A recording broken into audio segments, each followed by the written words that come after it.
Welcome to the 31st episode of Cartoon Avatars. I'm your host, Logan Bartlett, and I'm here today with our second anonymous Twitter guest, Compound248, who I've been a longtime admirer of, and we've been going back and forth for a little while about when we were actually going to do this. So I appreciate you coming on. I'm glad we were able to finally make this work. Yeah, thanks for having me. There was definitely some back and forth to see, how much of myself I had to reveal. And That's right. Yeah, we were going to make you go shirtless at one point, and I know, but for the crowd. Yeah, exactly.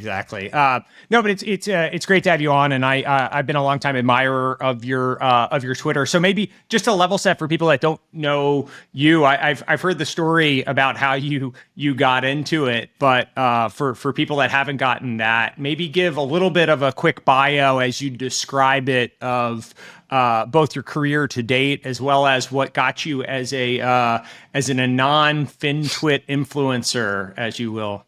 Yeah, sure. So my bio to date is kind of did the classic investment banking thing for a couple of years, and then really worked in an institutional investment environment, both for an existing entity and then helping build a business where we were a leading institutional investor, helped do that for, the better part of almost 2 decades. And while there, helped oversee all sorts of different parts of our investment, everything from the LP hat, where we're picking venture managers and hedge funds, setting asset allocation, reporting to clients, but also, building out a direct investment effort, and doing that for quite a number of years, which really was where my passion lied in the end. And so I left a number of years ago to start my own private investment fund. So you could think of it kind of looks like a hedge fund, but acts like a partnership that has the flexibility to invest in anything, anywhere, public, private, where we're really trying to capitalize on a long duration of capital, and really built it around my own capital. I have 50 LPs or whatever it is, but they're really joining for the ride with what I'm trying to do with my own money, as opposed to trying to build a business and a product that we market. So the goal is stay small, stay nimble, and be able to compound at really high rates. So that's the professional bio. The Twitter bio is, sort of was involved a long time ago in kind of early Twitter as a user, and then went dormant for the better part of a decade, and came back like so many people during the COVID stay at home, and ended up just kind of lightly tweeting, following. But when the original Robinhood GameStop explosion was happening in early 2021, there was a period people might remember where Robinhood actually restricted people from buying more GameStop, as well as a number of other meme stocks. And it led to massive conspiracies that we're still honestly feeling the reverberations of.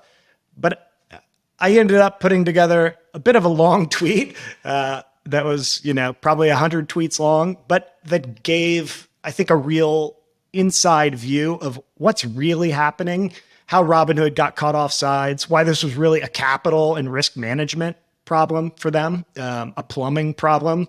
And that, that was it was a crazy thing. I had a few hundred followers one day, and then 3 days later I had like 12,000 followers.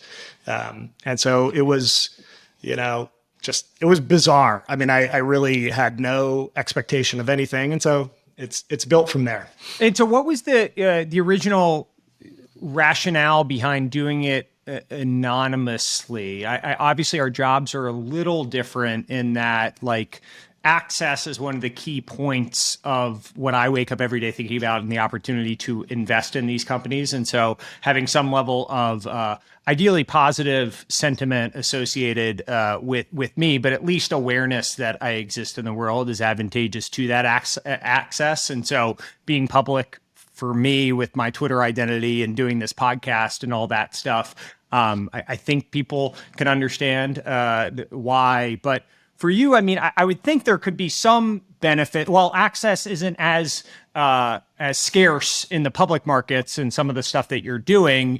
You have equal opportunity to invest in some of these businesses as the next big public manager. There would seem to be some marketing advantages and some thought leadership advantages associated with being somewhat more public in your persona. Obviously, Jim Chanos has done it, and we've seen Daniel Loeb get into it, and a bunch of Philippe Lafont has now gotten into it. What was your thought process in doing it specifically anonymously? Yeah, I mean, I absolutely see your point, and you have cultivated an incredibly positive image around yourself. I think of you and my heart glows. But for myself, I actually, that was one of the requisites that for him to come on anonymously. Yeah, no, that was checklist box number one. Okay, you get to keep your shirt on. Good. Yes, I'm glad you did. Exactly. No, I have no real business need for it, right? As I said, I'm really not trying to build a business. I'm trying to build a track record that 30 years from now is the absolute best, ideally in the world, right? That's my goal. Now, will I get there? Whole nother story. But I don't need more assets to have a better track record. And what I do need is the flexibility to change my mind and not get attached to positions. Also, I think just kind of the potential compliance conflicts that come with being a public market investor and wanting to be a little more liberal in the way I, share and think on the platform.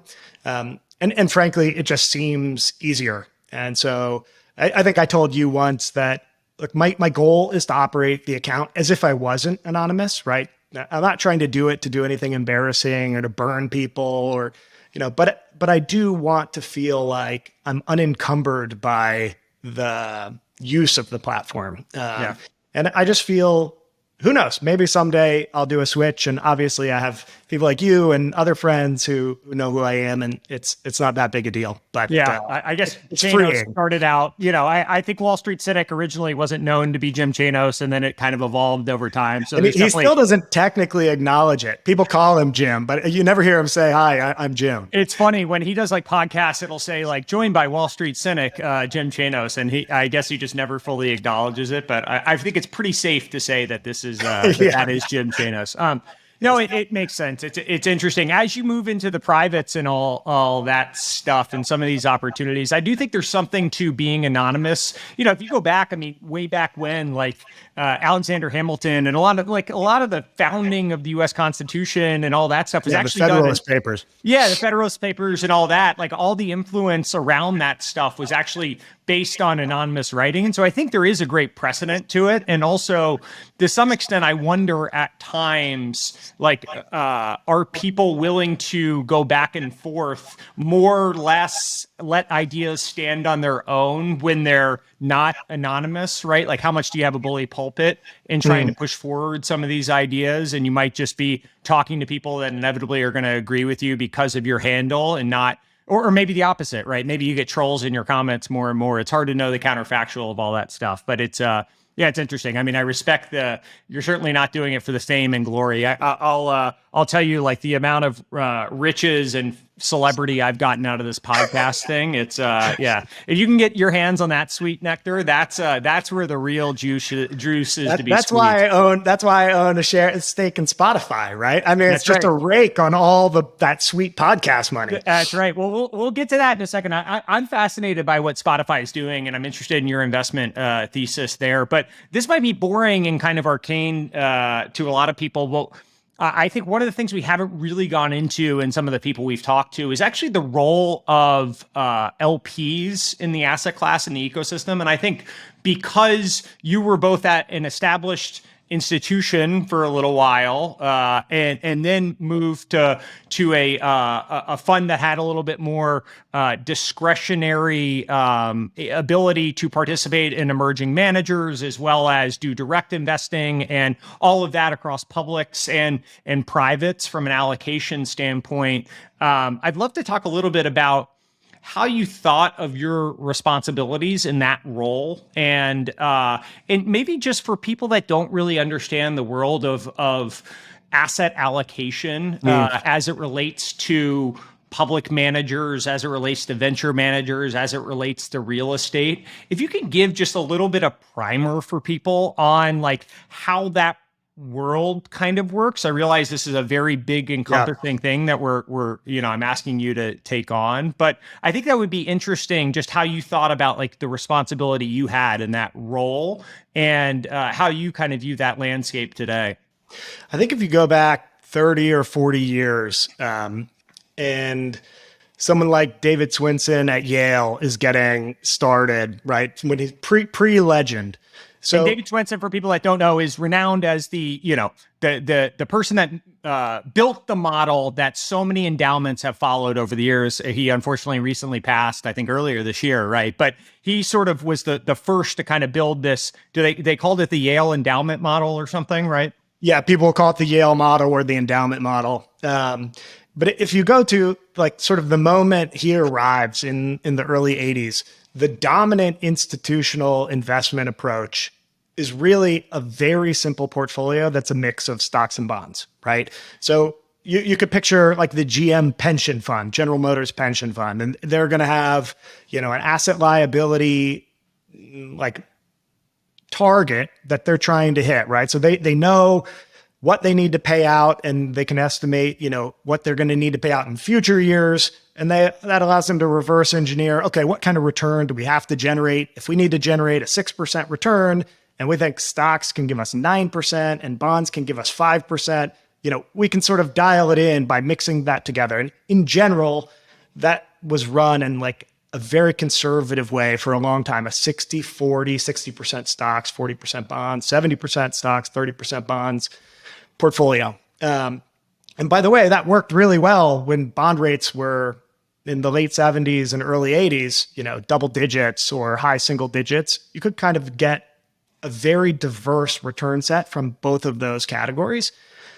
David's innovation and a handful of other people at other schools kind of simultaneously, was to say, look, there's more than just these two things to do in the world. And as a matter of fact, even amongst those two things, we think there's an opportunity for outperformance, right? Alpha. And so that started to bring in venture capital and over time hedge funds and whatnot. So by the time I arrived, call it 20 years ago, the endowment side of that world, pensions were still run pretty conservatively. The endowment side of that world, which is more, my bailiwick, had become much more adventurous. And I would say I'd really stepped away almost completely from a traditional asset allocation of we've got these buckets, we've got these targets, and had moved more toward, call it talent acquisition, right? We're in the talent acquisition business. We want to go find Logan at Redpoint and basically want to give him a bunch of money and get out of his way. If it's a scalable strategy, we might give him a ton of money and get out of his way, right? Like we'll let all the Logans and other fund managers of the world kind of create our asset allocation for us from the bottom up. If you, Julian Robertson, who passed away yesterday, I think, ran Tiger Management, which was it's the hedge fund of, the 80s and 90s and is the godfather of so many great funds today. You mentioned Philippe Lafont, right? Came out of Tiger back in the day. Tiger Global obviously came out of Tiger. If you invested with Tiger, he could buy Japanese yen or he could short, European, like German auto manufacturers. And so he really was like running an asset allocation for you. You gave him $100 million and he's going to go try to optimize that anywhere in the world. So that became a thing by the early 2000s, which doubled with, at that time, you have the dot-com crash, right? Everything sucks, but this one little piece of the world, these hedge fund managers are killing it, right? Like they nailed it. They got the short side right. They got the long side right. They're putting up 20% annualized returns while the market is down. It just looks like, the perfect strategy. And so over time, all this money flooded into that. And that really is a talent business. And certainly back then, that was the promise of it, was you got to go find these genius investors and give them the money. Hey, and one point, and I realize we're about to get into when you got into the asset class in general, but one question to this: why were endowments? I mean, was it just Swenson was the one that was most aggressive? Was it that they didn't have to fund liabilities in the same way that a pension plan did, and so they were the first that could be a little bit more aggressive? Like, why was endowment the one that really led the way from a risk standpoint? It's an interesting question. I'll surmise, which is endowments that we think of them today. Harvard has whatever, 40 or $50 billion. That same endowment 30 years ago was probably a couple $100 million or $400 million. It was just a much less important asset. And so I think they had the flexibility to go get it, right? The other thing was, especially for those kind of like really blue chip universities, their alumni base were the people running these funds. Yeah. And so it's not that necessarily that they were investing in their own alumni, but the trustees who are involved with overseeing the endowment, they themselves had a huge amount of comfort with what private equity is, what venture capital is. And so I think there was just a really natural inclination there. And then frankly, most endowments, you're paying out 5% every year, but you're also receiving 2 or 3% in gifts. Could even be higher if you're at a great school. It could be a little less if you're at a maybe less, philanthropic school. But actually, that meant your like outflows were pretty low. So they had the longest time horizon of any institutional investor. So it gave them, I think, a whole bunch of little advantages that accumulated. And then frankly, they were some of the first organizations to really build internal teams. And I think the teams all talk to each other, and they still do. It's obviously a very incestuous place. I'm sure you see it when you're in the fundraising world. They all do reference checks with each other, which is, you can write your own question marks around that.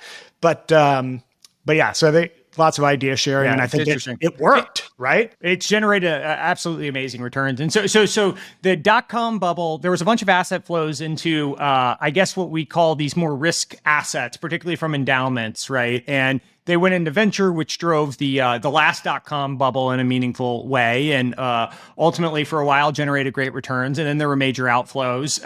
That was a period of exuberance. I think for people that know the history of all this, Julian Robertson, rest in peace, actually called it quits because he was shorting for so long, and ultimately was like, I just something's off here, and I think the market actually corrected like 3 months after he wound down his fund or something that. He closed on almost the exact top of the NASDAQ. Exactly. But he was right. It's just over a long, it's one of these things. You can be right, but you have to be right with time as well. And so then there were a bunch of people that made a bunch of money actually hedging against a lot of the things in the public market. And there's obviously the story of George Soros and all the stuff he did in the early 90s with what was it, breaking the actual pound, right?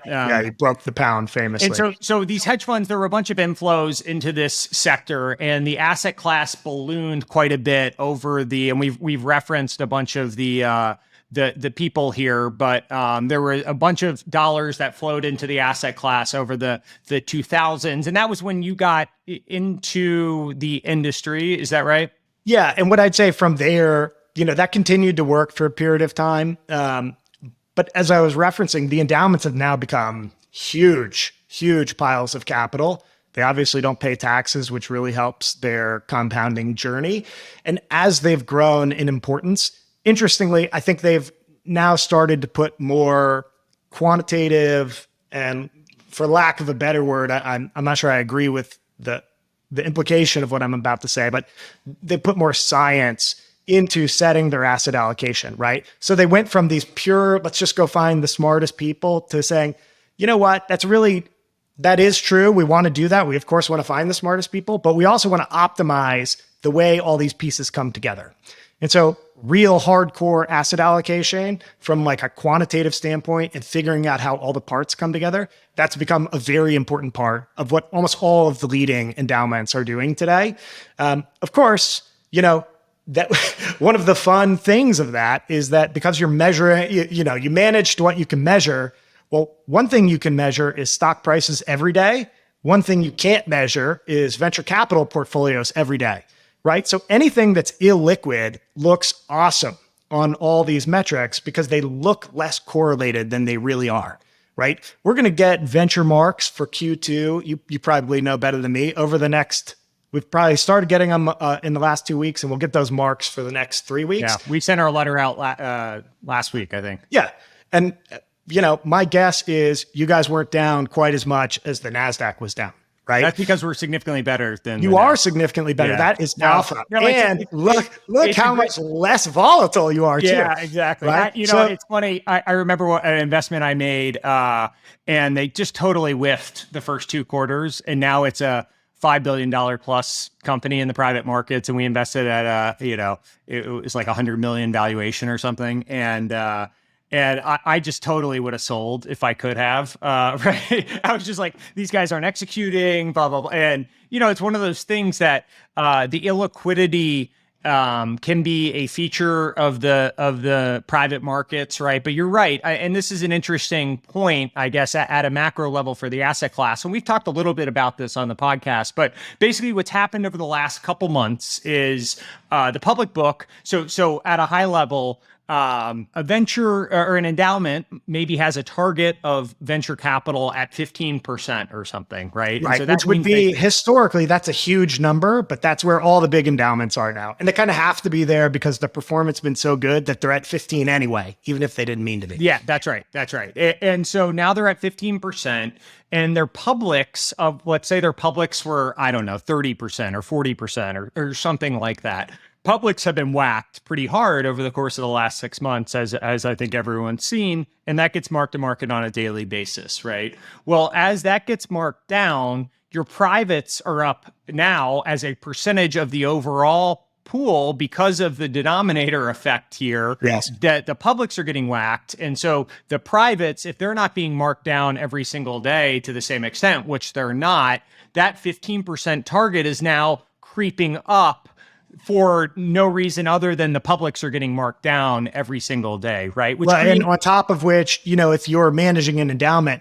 you're managing to the assets in the ground, but you also, every time you partner with a private equity or a venture capital manager, you make an unfunded commitment, right? And so that as a percent, where I commit $100 million to Redpoint today, and it's going to get drawn over the next 2 to 5 years, depends on the type of venture manager it is. And so that's a liability on my books. And the liability as a percent of my assets is growing because it's not shrinking, even though, there's markdowns happening. So they have 2 things happening. To your point, the actual private amount is growing, which is probably a little bit of like vaporware, so to speak. And then the liability is growing, and that's real. And so that starts to make people nervous. I don't think anyone's at fear mode quite yet, but if you had another 6 months, like the first 6 months, I think you would start to see some endowments in fear mode. How do you handle this? Because one of the things we're seeing a lot of triaging with venture managers in general right now, right? And again, if you play through what we just talked about, right, and you wanted to be at 15%, maybe you gave commitments that take you, the public market trading down or whatever it is, takes you to 20%, right? And then you have outstanding liabilities and commitments that take you up to another 24%. So now you're 9% above where you wanted to be at all, right? And so a new manager is Logan spinning out and wants to go raise his new fund. And you're sitting there as Yale Endowment or Harvard saying, hey, Logan, great. We loved what you did at Redpoint, but we're so overweight here. And so what we're seeing right now is definitely some triaging of managers where when some of these people are going back out to fundraise right now, the money's not there for them, right? And some of it's net new, but some of it's existing managers as well.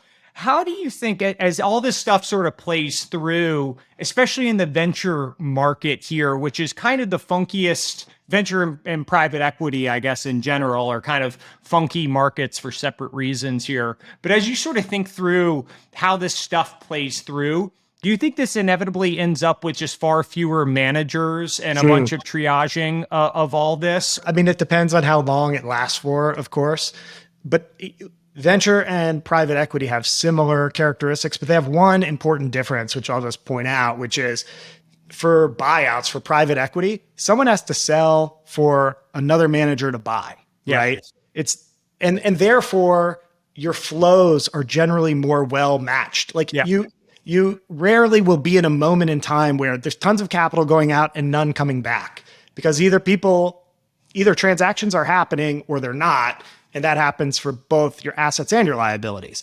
In venture, it's different, right? Venture is primary capital infusions. And so there's always capital going out, and there doesn't always have to be capital coming back. And so you can get really over your ski tips in venture. And just to say this back, because that's a nuanced point, but in private equity, right, the way you exit a business, if I own a house, right, and I always go to house as a simple example, right?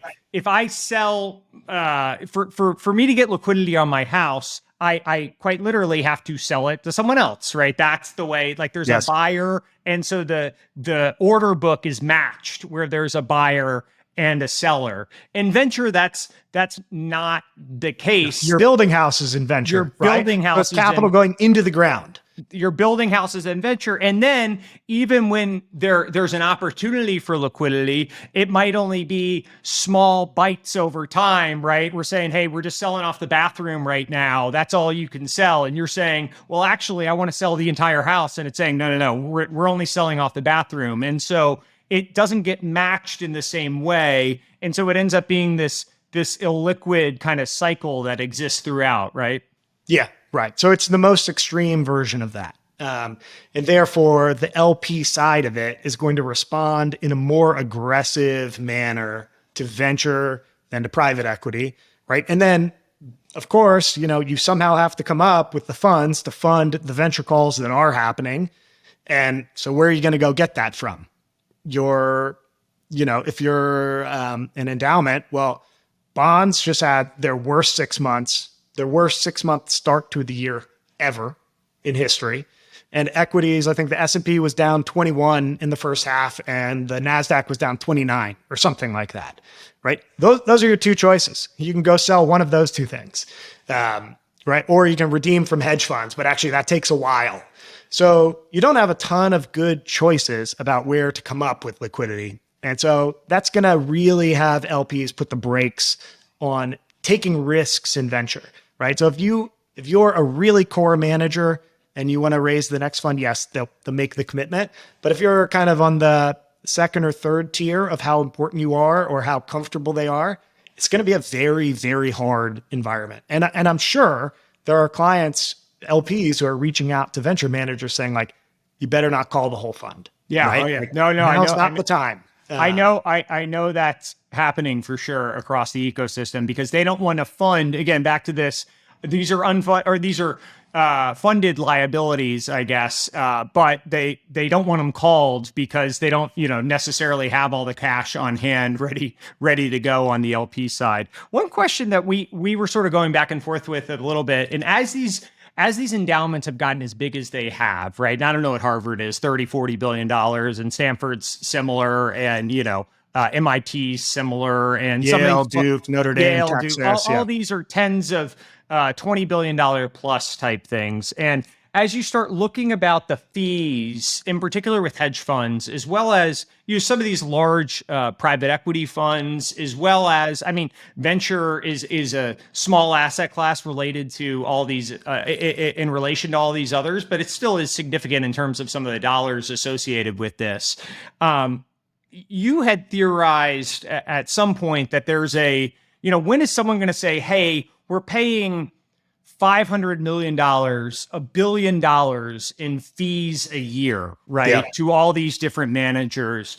We should just bring this in-house. And why don't we go hire, Compound248 and Logan and a bunch of these people to come in-house and try to build it rather than outsourcing the talent, right? And this is sort of, it's akin to the build versus buy decision that a lot of tech companies ultimately need to make, right? Is Google is looking at, famously Dropbox, I guess, is a great example of like, they wanted to run their own servers and not use AWS, right? And so they looked at it from a pure cost benefit standpoint and said, hey, we're going to do this ourselves instead of paying this bill to AWS. Now, what's missed in that calculation is the opportunity cost of having someone that's best in class doing it and all that. But do you think we're anywhere near one of these big endowments saying, hey, we're just going to build, whatever, the Harvard Ventures and Harvard Private Equity Fund and run this themselves? I'll come back to Harvard in a second, but let's take a hypothetical endowment in like New Haven, Connecticut. Sure. And let's say they're like $30 billion. Yep. And in fiscal 2021, right? So their fiscal year is a school year. It ends in June. I think Yale was probably up something like 50%. Yep. So if that means they went into the year, and they're probably bigger than 30 billion, but they went into the year at 20 billion. They ended the year at 30 billion. They made $10 billion. Now, I would bet the vast preponderance of their assets pays incentive fees. So they easily could have paid $1 to $2 billion in fees to managers in fiscal year 2021. So really that's the question, is how tolerable is that? Because I can almost guarantee you, if you were willing to take a budget of a fraction of $2 billion, if you were willing to take a budget of $250 million, you could go out and rebuild world-class venture capital, hedge fund, like everything. And so that's really your question, is why don't they do it? At least that's how I perceive your question. And if you go back to the 90s, Harvard actually ran most of their endowment, or a lot of their endowment, internally. And ironically, they did great. But what did that mean? That meant they had to pay Wall Street wages, and they had all the highest paid people at Harvard worked for the endowment. And of course, that's all filed and disclosed with, as a not-for-profit, you've got to file all these. And so everyone could see the salaries. And of course, the summer of love, the class of 1969, started a protest, so to speak, over the compensation that Harvard endowment employees were receiving, even though they were really saving the school hundreds and hundreds of millions of dollars, and their performance was great. And what did that end up doing? It actually ended up driving all those people out. And they ended up starting lots of what are now famous funds as these ex-Harvard employees who, the day they went out, they basically quintupled how much they could make. Yeah, they might have made $10 million at Harvard, but they could make $50 million a year in the real world.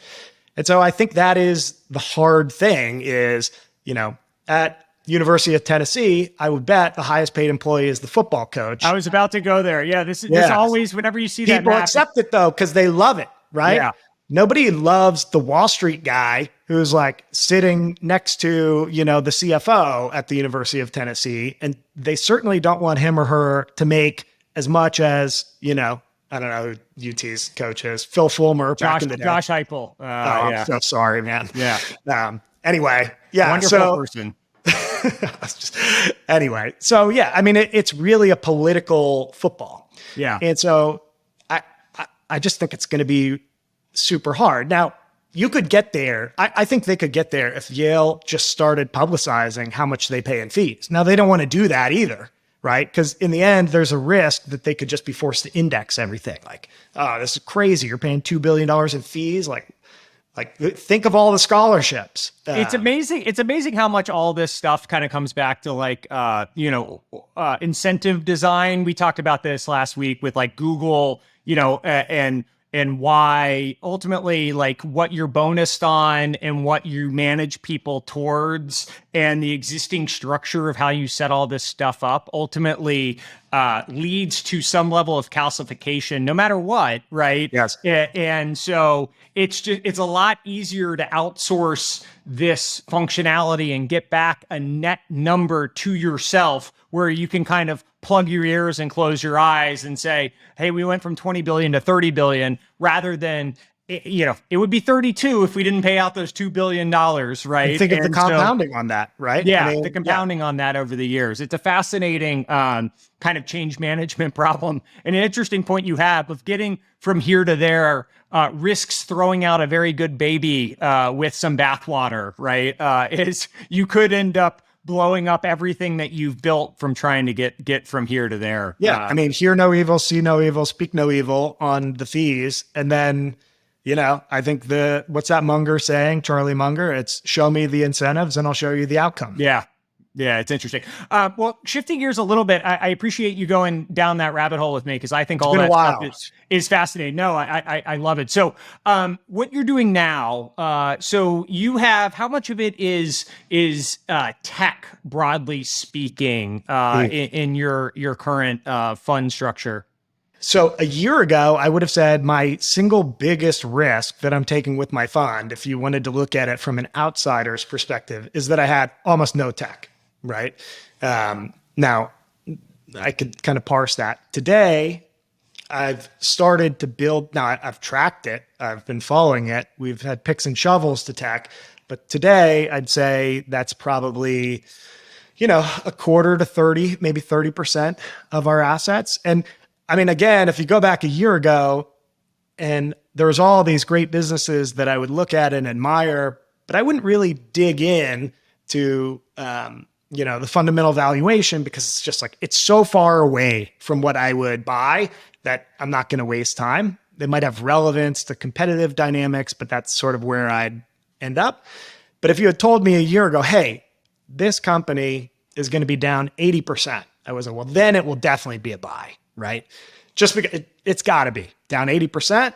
And now I look at tons of tech companies that are down 70, 80, 90%. And of course, you're like, well, actually, there's a lot of questions. I mean, the end question of what the mature state, margin profile and scale, those are, it's obvious for some companies and, those are generally still pretty richly valued. And where that uncertainty exists, there's opportunity, but you really need to be sure that you're going to be right because to go down 90, if you've gone down 80%, to go down 90% is another 50%.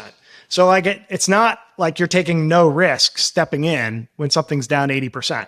Right? It really comes down to, in the end, how much cash is this business going to generate for me? And so I'm starting to build tech positions. I probably have 4 meaningful positions. And I'm a pretty concentrated investor, but it hasn't overwhelmed the portfolio yet. And so one of the things that I think you do that's interesting to me is you will dabble in a bunch of different areas, right? And you've alluded to it. You'll do some early stage venture stuff. You'll do some obviously public market investing. I think you do some debt stuff as well, Yep. and you'll do some things that look kind of akin to venture. One of the things that I'm very cognizant of at a personal level is like there's a lot of smart people waking up every day focusing on any individual company, any individual sector, any individual geography. And if I'm not that person waking up every day focusing on that, there's definitely someone far smarter than me that is, right? And so I always worry that if I'm not singularly focused, I'm the fool in the room like that, right? Yeah. And so I say I'm Series B, Series C, software mostly, things with like 60, 70% gross margins at scale. I sort of have like a little box I stay in, right?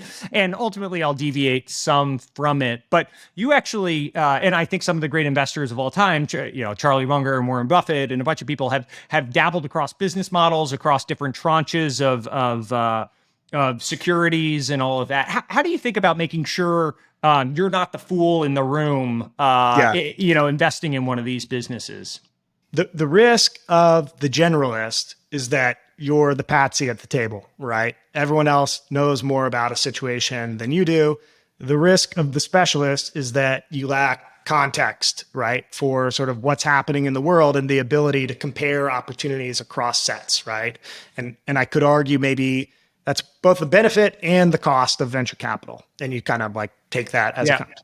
It's like the David Epstein range book. Did you ever read that about like how specialization, it's like kind of the Tiger Woods versus Roger Federer example, and how many problems have been solved by generalists versus people specialized in a single ray? Yeah. So I read his Sports Gene book, but I've not read Range, but I've heard him interviewed about it. So I totally get the concept. And it's about sort of, what does he call them? Wicked, like there's basically environments that are more static and more dynamic. Yeah. Right. And so tennis is a more dynamic environment, and golf is a slightly more static environment. And then doing the high jump is a very static environment. Like, you know exactly what you're doing. And so investing is very much a wicked environment where it's a dynamic feedback.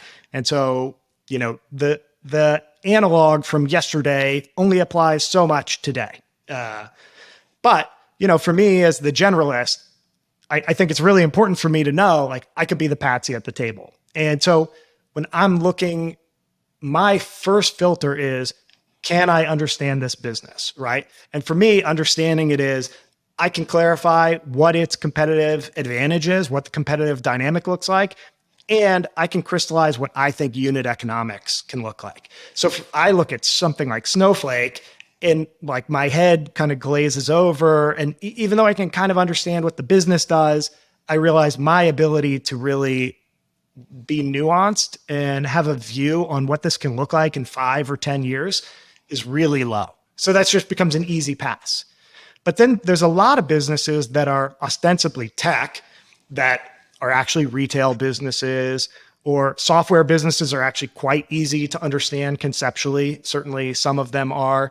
Or they look more like services businesses. And then you can really, I think, compare across industries. And so I think one of the things that maybe people got caught off sides on in the last couple of years is thinking, you know, DTC e-commerce businesses are like a special kind of business model that have, you know, natural competitive advantages because they're tech and modern. When I would look at them and say, hey, you know, I see the way they're reporting LTV to CAC, lifetime value of the customer to the cost of acquiring the customer, and I actually just fundamentally disagree with the way they calculate it, right? Which makes me, A, question the quality of the business, and B, question the quality of the management team, like pass, or maybe even short. So I think it's doable, but you kind of have to pick your spots. And, you know, I only need a handful of things, right? This year, maybe I've acquired in any meaningful size, like 5 new investments. That's a pretty busy year for me. Yeah. So I don't have to do everything, but the things I do, I need to be able to understand and elucidate pretty clearly. So let's talk about the things that you do in my world, and one of the ones that we alluded to at the top is Spotify, and I think it's a fascinating company with a lot of interesting directions that they can go in from here. So, what was your process, I guess, just for people that are interested in public market investing in general? Like, how'd you go about building conviction and a thesis around Spotify as a business? Like, what were the actual things that you did to gain conviction, and then what was the thesis of where you thought they could go? Sure. So, I mean, Spotify, obviously a business that I was just sort of latently aware of, was aware of it pre-IPO as a consumer product, right? Streaming music. And was aware of it, obviously, when it direct listed, and looked at it a handful of times at a light level over time, and basically kept coming away saying, like, gosh, I kind of like the business, but it's just a hard price, right? And ultimately, and we'll get to it in a second, for me to make an investment, I need to have a view on what I think the end state, like bounds around what the end state could look like. And it's hard to be really aggressive with Spotify's end state, which is what we'll talk about. And I think the market was implying that this is going to be one of the great business franchises. It's obviously a multi-billion-dollar business. It's a great company, but it's no Google. And so the price was reflecting that. The price demanded that the company perform in a way that I would never be comfortable betting on. Yeah. Right. That ultimately its margin structure in 2030 or whatever is much higher than I think it's easy to justify. And even today, it's a medium-sized position for me, because the hard thing is, what is that margin structure going to be? And Spotify is the leading, you know, business model for streaming music, streaming audio. However, and so you would think, okay, they've got this massive scale advantage. Scale is automatically going to give them, you know, the ability to take margin over time, et cetera. But realistically, they're one of, call it 4 or 5 important music distributors.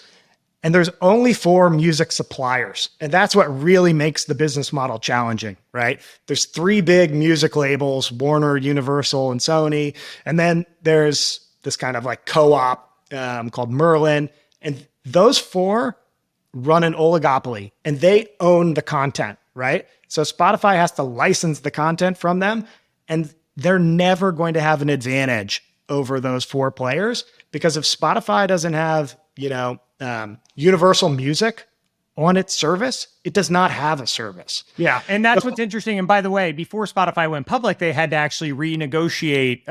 There's clearly these labels basically act effectively as the mob, and they get to say to Spotify how much margin Spotify is going to have. And so every time these negotiations come up, it ends up being some very tense negotiation, or it has been historically. We can talk about the optimistic case of why it might not be going forward, but it's some tense negotiation of, hey, we'll give you this amount of profit that you're going to be able to generate here. And it's negotiated not as a fixed upfront payment, it's negotiated as a percentage of Spotify's sales. So it scales linearly, right? So it's actually like gross margin is fixed in this case. And so it leads to this very interesting dynamic. And then the implicit thing that I think people understand when you say it out loud is that you need the back catalog to exist at all as a publisher or as a aggregator of music. And so if you don't have the Beatles, I think Garth Brooks maybe is one of the few that's still holding out, but for a long time there were a bunch more. And if you were missing Sony's back catalog or Universal's back catalog, there was a huge hole in what you had. And therefore, that was almost like not having a service at all, right? If you didn't have the Beatles and Kanye West and, Jay-Z was on Tidal for a while, then people wouldn't use your service, right? Which is different than Netflix or HBO Max or whatever, where you're not, I just finished watching The Wire again for the second time, and I'm watching Sopranos again for the second time, but I'm not watching that 25 times, right? I've listened to My Beautiful Dark Twisted Fantasy by Kanye 25 times, right? Or whatever it is, 125 times. And so it's just a very different dynamic between the two services, both because of the oligopoly nature of it, as well as, the usage and behavior of their end consumers. Yeah. And I would add, it would be one thing for Spotify to not have the Beatles, as long as Apple Music doesn't have the Beatles and YouTube Music doesn't have the Beatles. It's a whole nother thing if it's only Spotify that doesn't have the Beatles, right? Because in the end, they're trying to sell a commodity product, which is access to all the music in the world. That's very different than Netflix. Netflix is trying to sell unique IP. You can only get Stranger Things on Netflix. You can only get, certain licensed content on Netflix. And so because one is reselling a commodity product and one is trying to create and license unique content, that makes them like really different business models. Even though in our head, we think of them as, they're both streaming services. The fundamental way they have to compete is totally different. And so let's play this out for a second, because I would have thought initially when they both went public, I sort of, and I don't know to what extent Ben Thompson, I just read his stuff and it kind of blinds my thinking. I'm just like, oh yeah, that's obviously the right take. But I originally sort of agreed with Ben that having differentiated content was better, right? That Netflix had a better business because they had differentiated content versus all the other services that were out there. And Spotify was worse because they had commoditized content on the back end. Now, I think we would both agree that the linear scaling of COGS is worse, right? But just the supply element of it between the two, I think I definitely defaulted to Netflix having the better of the two.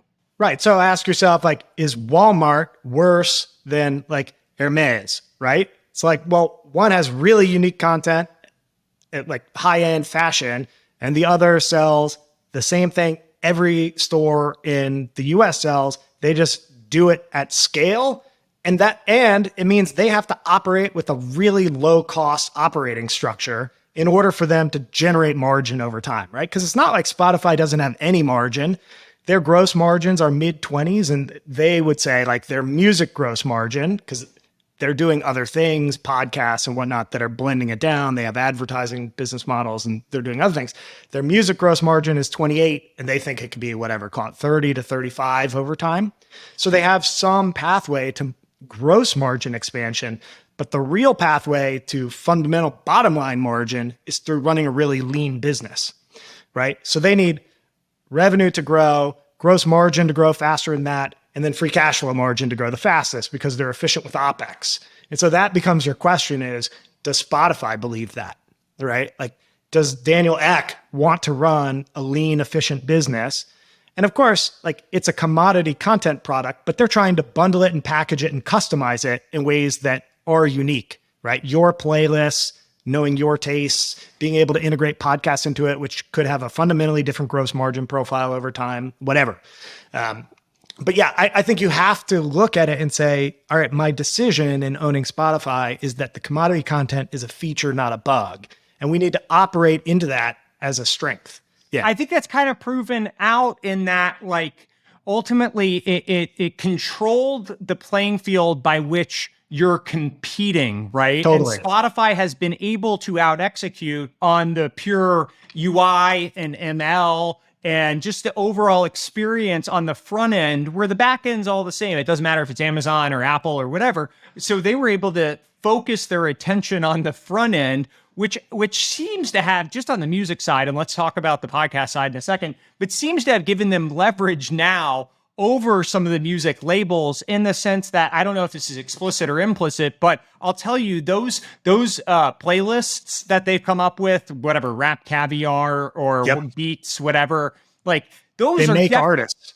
Those are definitely having impact on the discovery side, because when content is commoditized, or when it's the same across platforms, discovery becomes much more important, right? And now that Spotify has these great ML-driven playlists and all of that, they're actually increasingly getting leverage over the labels, right? Which is just this thing that I never really saw happening, but it's impressive to see how well they've executed on that. Yeah, I mean, so go back to the Walmart discussion, right? So the end cap, like the closest part to you when you're about to go down an aisle, that's the most valuable place for a consumer products company to place their product. And that's like the playlist. If you can get on Rap Caviar, you're on the end cap on like a retail, strategy. Now, the other thing to your point is I wouldn't say Spotify has leverage over the labels, but they've become highly useful to the labels. And I would say at this point, the labels really can't walk away from Spotify either. They're going to walk away from 20% of their revenue base if they do that. And a huge amount for their most popular artists, like who are the most streamed artists as well, right? And so I would say it's become a little more balanced. I don't think Spotify is ever going to get the better of them, but they know Spotify is a great channel for the labels and therefore their artists to reach the end user. So like, Justin Bieber coming to your town, Spotify can make sure you're aware of that, sell you tickets, sell you the t-shirt, get you into their, Justin Bieber fan club, whatever it is.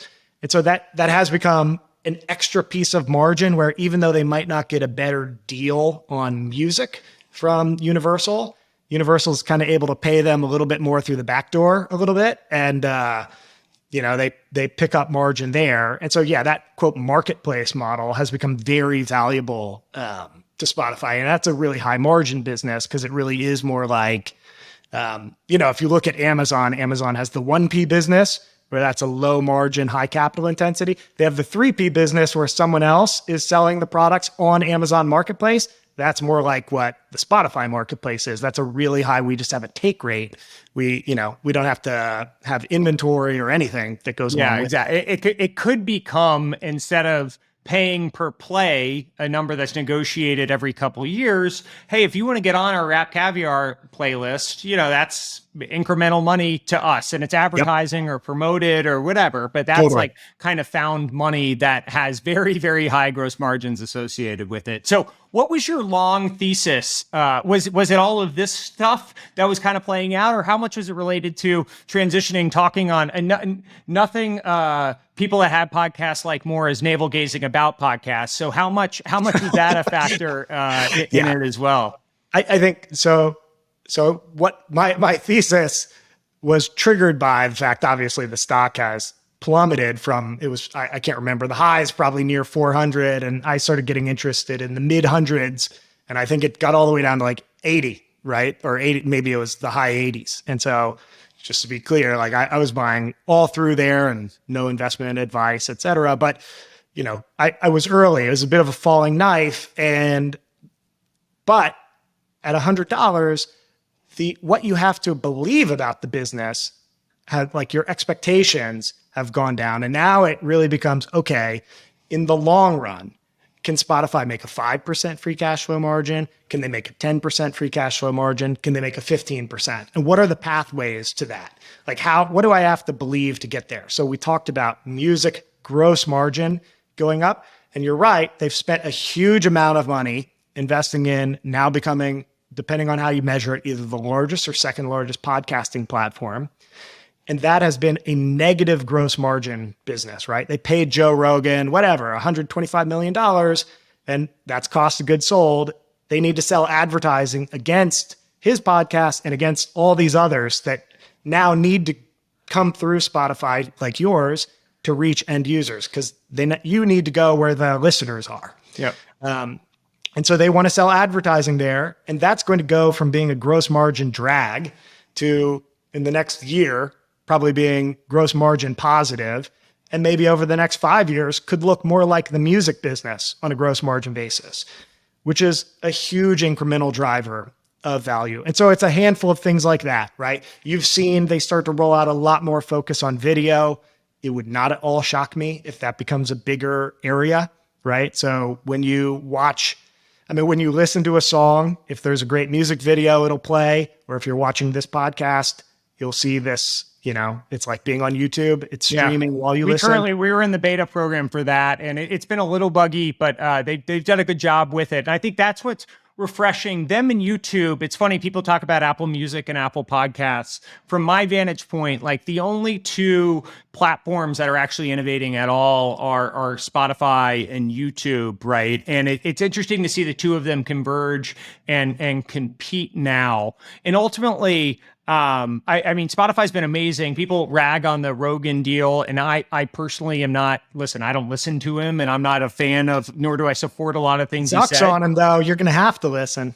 What's that? Zuck is on it today. You're going to have to listen. I know. I can't believe Zuck would want to go head to head with us on this. But yeah, he's not my personal cup of tea, but I respect what he does as certainly as a person in the orbit. And just that alone has driven so much expansion into podcasts for Spotify. And now you look at some of the stuff they're doing with video and some of the stuff they're doing with discovery and YouTube as well. These are the only platforms that, because it was so RSS based for so long, Apple Podcasts, I think set back the industry's development for so long, because they were so focused on this RSS feed only as a means of consuming. And that limited a lot of things you can do around search. It limited a lot of things you can do around monetization and advertising. It limited a lot of things you can do around cross promotion and just all the different stuff that now Spotify and YouTube are actually experimenting with. And so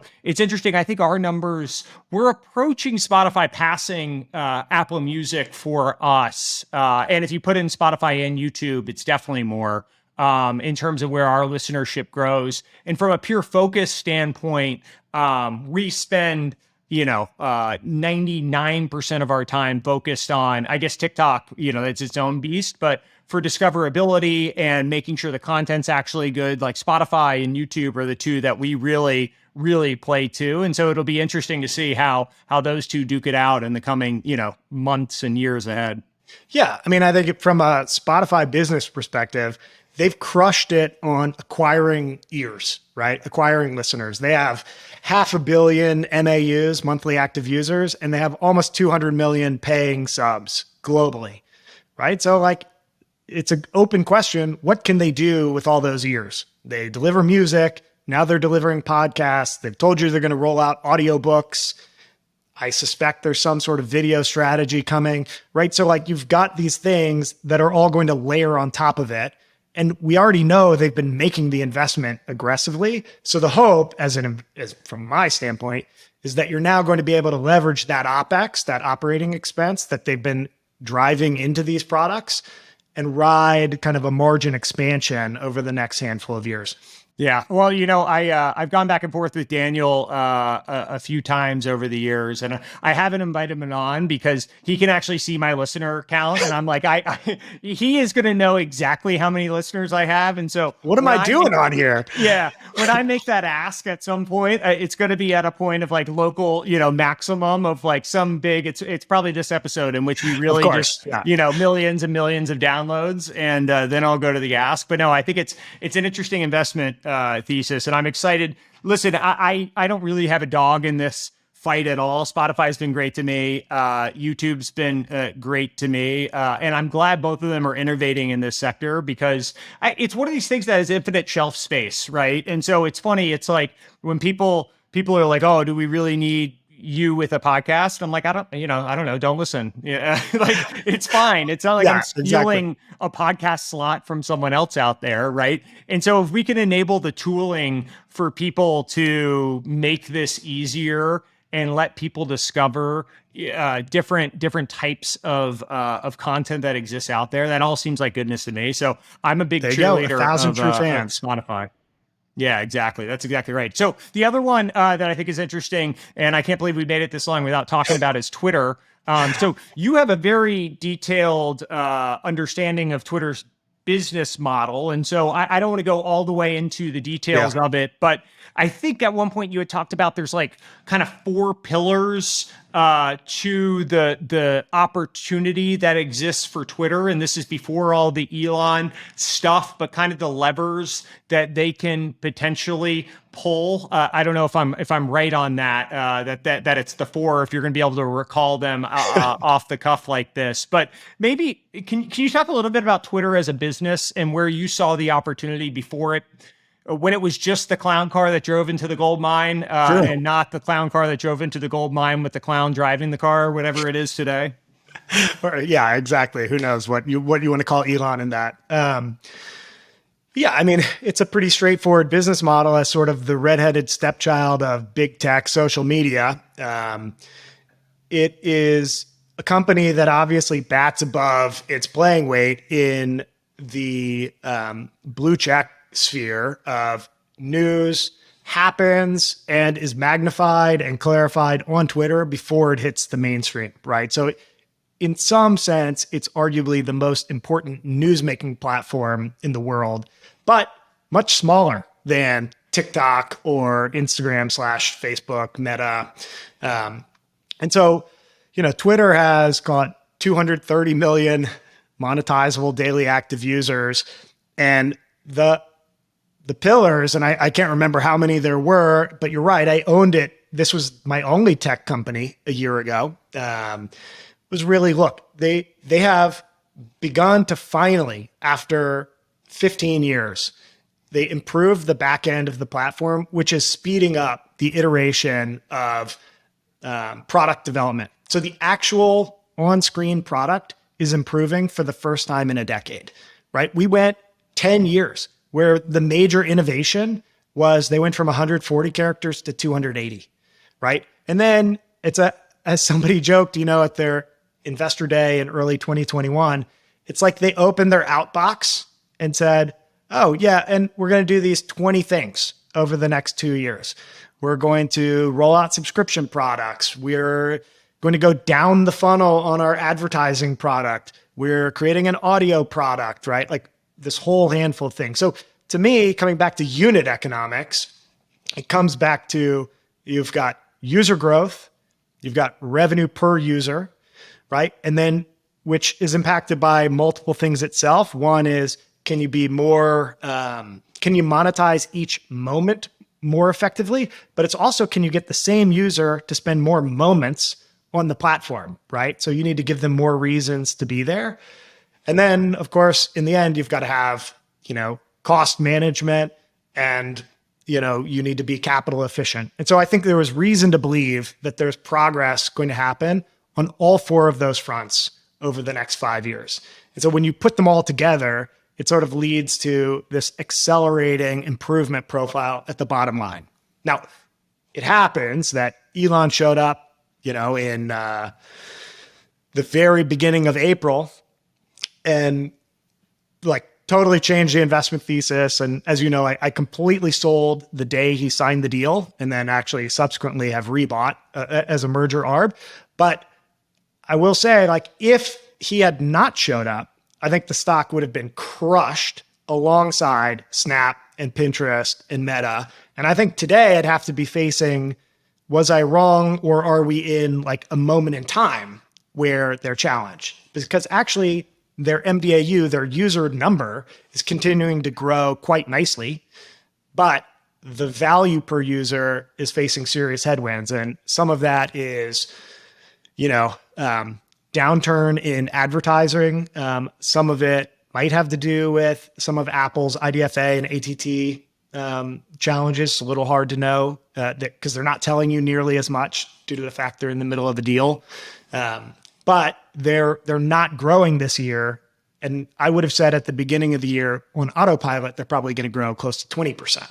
So, and by the way, that's exactly the same for Snap and Pinterest. So you have to think has something changed? If it's really Apple related, it might be a fundamental change that is going to take years to recover from. If it's just an advertising backdrop change, that's probably temporary, which would be better. But those are question marks that I would be facing right now. Yeah, totally. Well, you I guess, got out in a good place, but it is fascinating. The core of my thesis was Elon was going to show up and bid 5420. It's amazing how that works out. Elon, the Pied Piper of tech these days. No, I mean, it is interesting. Take away all the Elon stuff, but just how poorly Twitter monetizes compared to the other platforms. I think it's in the US $17 or $18 a user, and there's only whatever you said 250 billion or million on the platform compared to most of those are not in the US, right? Yeah, most of those aren't in the US compared to 2 billion on Facebook, and so just to get make that even more stark, I think Facebook is about $200 per year of ARPU in the US on Facebook Blue, not Instagram, which probably is somewhere in that range as well. $200 a year. And you're right, Twitter is in the low 20s in the US. So it's almost 10x on Facebook. I mean, it's incredible. It's amazing what the timing of all this could have been, because the product innovation that we were seeing, and today they just launched podcasting as well, which I know they've been working on for a while. And, they had their Clubhouse competitor out really quickly, and they had Twitter Blue, which I think continued to have price elasticity in what they charge people for. And they had, they're starting to charge the TweetDeck product as well. And there's just so many little things they can do to pick up that ARPU number.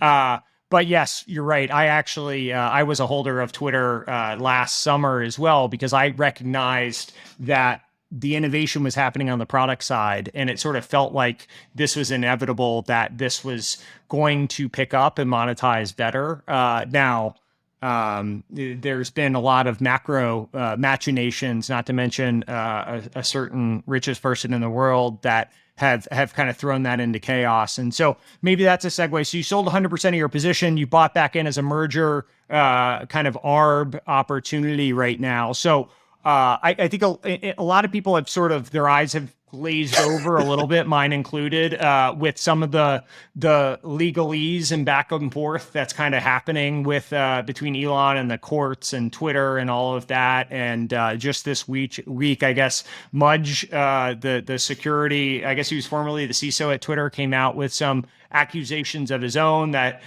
seemingly at a headline level would back up what Elon has said, but if you dig in even for 1 second, it actually contradicts what Elon is saying. So maybe give us a little bit of the state of play with your merger arb opportunity that exists right now. Yeah, I mean, so, right, we said 54.20 is the takeout price, and Elon's trying to terminate. And so Twitter sued him. And so we're going to have a court case in October if nothing settles before then.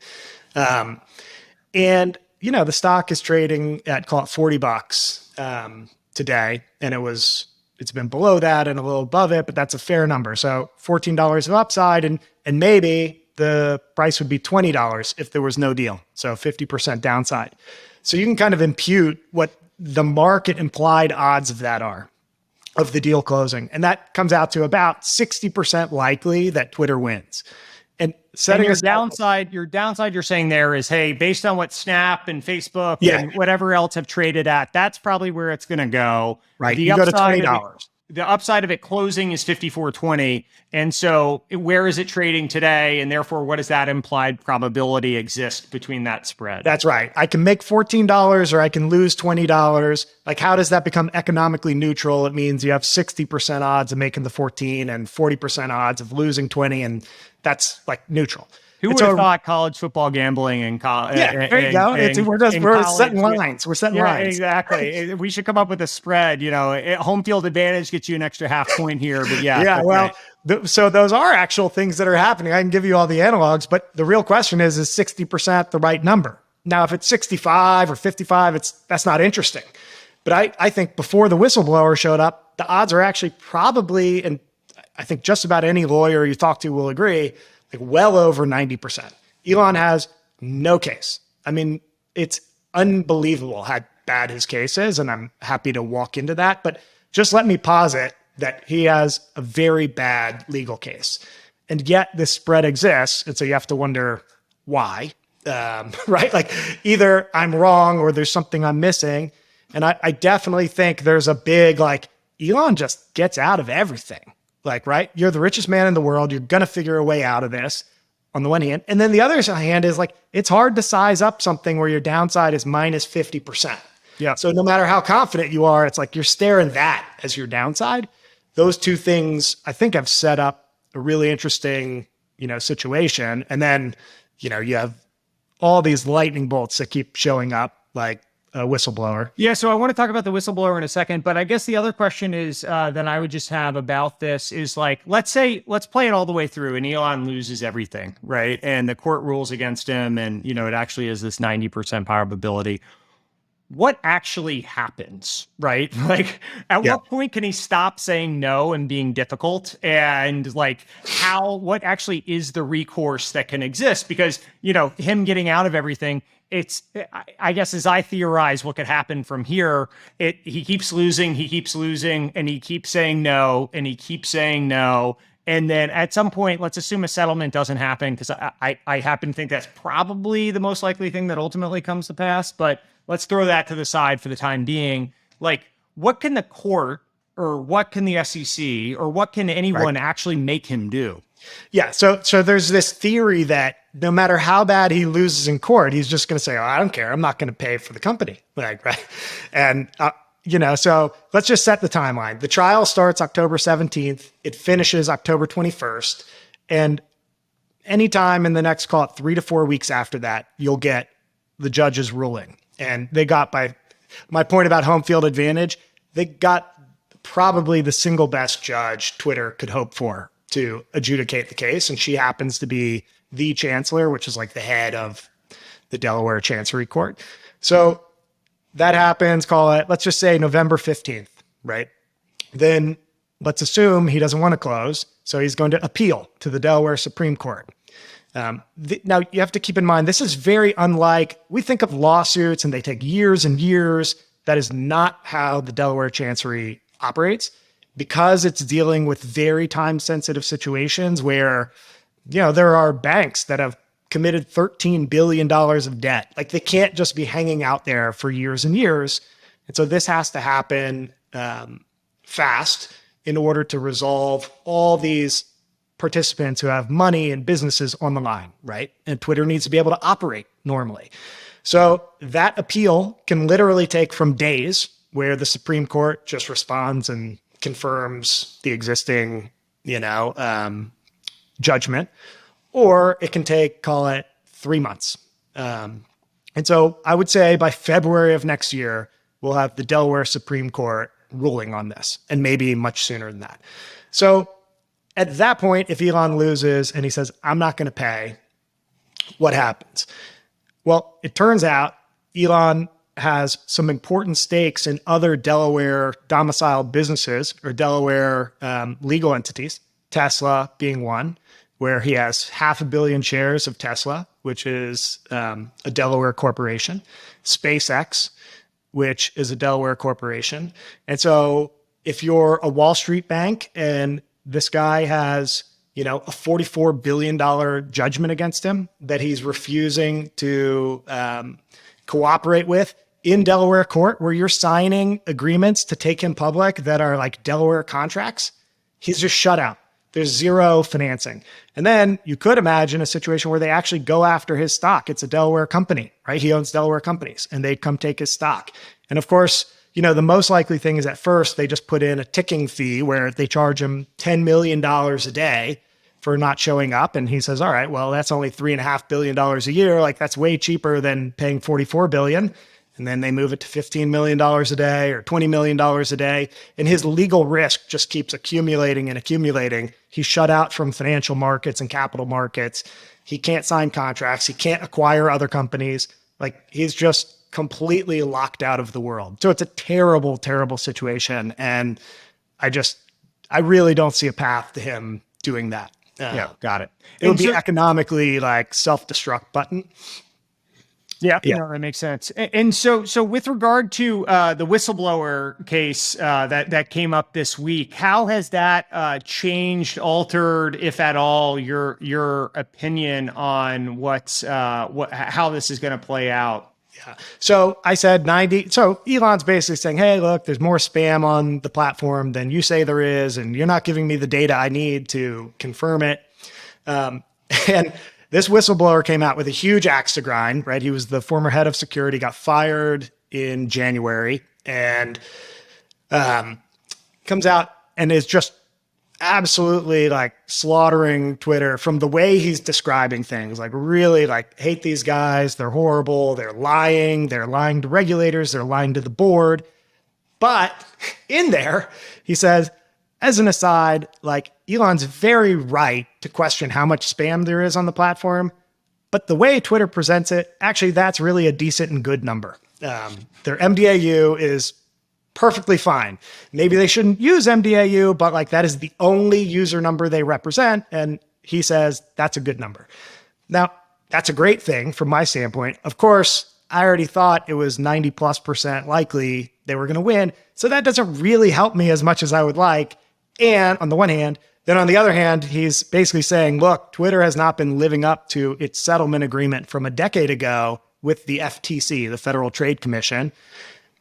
And that's a new negative, right? So even though we got a positive on like the main course of action, there's a new negative that shows up. Now, funny enough, like, none of those negatives that are in the whistleblower suit are in Elon's actual countersuit. So he actually doesn't have any of those claims in his legal case. Because they aren't material to his, like, what he had been focusing on, which exactly. is he didn't say anything about like, oh, the FTC might fine them $200 million, which, by the way, even though that's a lot of money, that's actually probably not a material adverse event, which is like the defined term that gets you out of a deal, which is, you have to understand, like, an MAE has only ever happened once in the history of Delaware, like, major corporate law.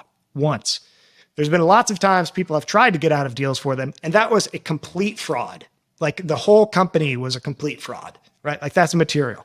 Like, the advertising downturn isn't, missing your projections isn't, like, being hacked isn't. All those things are carved out. Like, it has to be very, very big, and it has to be durationally significant. So it's not all obvious, like having a $200 or $500 million fine, when tech companies get fined all the time, like that amount of money. And by the way, we won't even know whether they get fined in the next few months. So we'll just have to have conjecture about it. Does that trigger an MAE? All that said, it's definitely like heightens that risk. I don't know how much. It's a little hard to calibrate. But I think it's unmitigated, not positive / negative for, Twitter's case. it's just not obvious. Like it really is so big that it matters. Yeah, got it. But man, it makes for good headlines. Like it's incredible. Like it truly, I would have said a week ago, Elon's great hope is some lightning bolt of freedom shows up. And God bless, like an actual lightning bolt came down from the heavens in the form of this guy who, Doesn't he get a percentage of the yes. So I mean, so amazingly, the Washington Post is like his partner in leaking this to the public, Mudge's partner, and they just are loving him. I mean, they're like making out with him the whole time in their article. And I heard one of the Post journalists interviewed, and he just said, one of the amazing things about Mudge is he obviously could have taken a settlement from Twitter to just make this go away, but he's not in it for the money. And I was like, by law, he gets 10 to 30% of any fine or settlement that this generates. 10 to 30%. A $500 million fine, 30%, $150 million bucks. Like this is so massively self-enriching. Now, I'm not saying that's his motive, but you can't say it's not, Yeah. Show me incentives, right? All the way back to our Munger quote. Yeah, show me the incentives, I'll show you the outcome. Well, thanks for doing this. We covered a lot of ground. Anything we didn't hit that you wanted to talk through? No, this is great. I really appreciate you having me on. I love following you on Twitter. You're one of the ones that makes me smile and laugh. And this podcast it's been great, and I've been thankful to be introduced to it. No, thank you. I'm glad we were able to do this, and thanks for making the time. You're the man.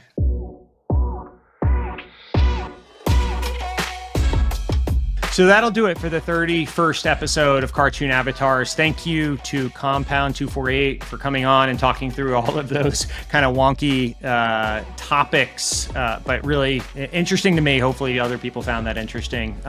Look forward to seeing everyone next week. We have a guest, I think probably with our most Twitter followers ever coming on next week. And so should be an interesting one. Maybe our first actual celebrity person. So look forward to seeing everyone next week. Have a good weekend.